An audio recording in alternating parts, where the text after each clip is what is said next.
Joining me here this morning at 105.5 WDHA is the CEO of Bethel Woods Centers for the Arts, Eric Francis. Good morning and welcome to WDHA.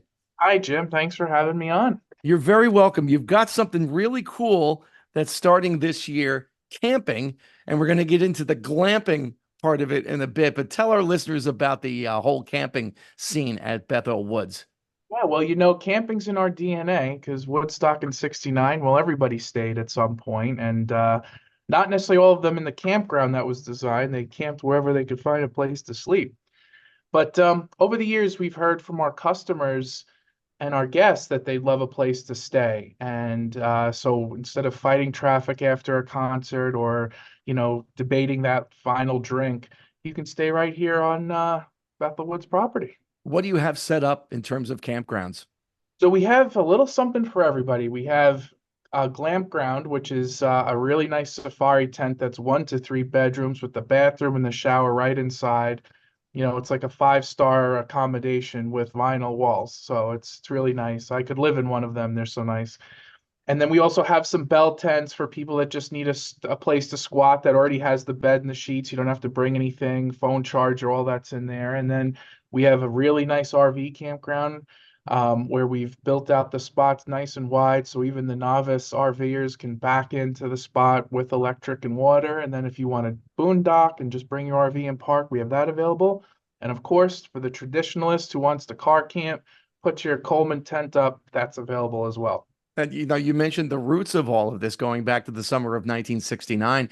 I think it was probably kind of accidental.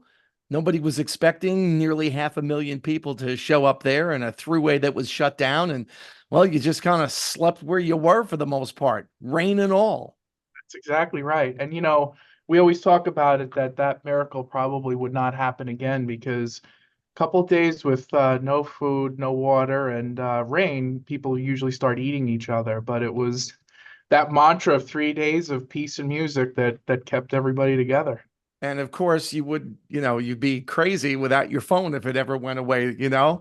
and you mentioned being able to charge it on your campground. Yeah, very true. So tell me about the whole glamping. Go into more detail on that glamorous camping, because that sounds really intriguing, Eric. So you can actually walk out of the venue and within a few feet you're at your glamping tent. And it's a pretty big safari tent, plenty of space. And we wanted to get all the amenities you'd expect at, one of the hotels in there. And it's really really nice. Like I joke and say that I could live in there. I mean that because it's with a mini fridge and a little bit of elbow room, I can make a day of it. But for those that don't want to share bathrooms, it's got everything right under the tent. Whereas in the other areas, we've got communal bathrooms, but real showers, real bathrooms, not necessarily porta potties like, at some festivals that you've seen. And there's a wide range of shows coming to the venue this summer, including there's comedy, there's kids shows. I know Daryl Hall and Elvis Costello. I think that's a great double bill. Train and REO. Those guys have been all over social media promoting that tour this summer. So you have a wide variety of really cool shows this summer. Yeah, I think we're actually going to set a record for our most concerts in a season since we opened 18 years ago. So we're really excited for that. And what are some of the new exhibits going on at the museum? So right now, the museum has an exhibit called The Place Where Peace Happened, exactly what we were talking about, which just focuses on some of the other things that happen at Woodstock. Like a lot of people don't realize because it was so big and so massive, there was actually an art show that took place at Woodstock, and there were students that built outdoor installations, which was the granddaddy of what became Burning Man. Started here in 1969. So a lot of these things are on display in the exhibit of the basement and talks about some of that richer history of the festival.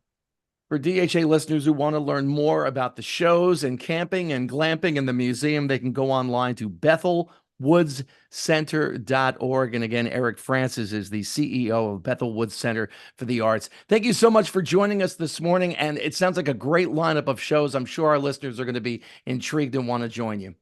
Thank you, Jim. We can't wait to see all of you up here this summer.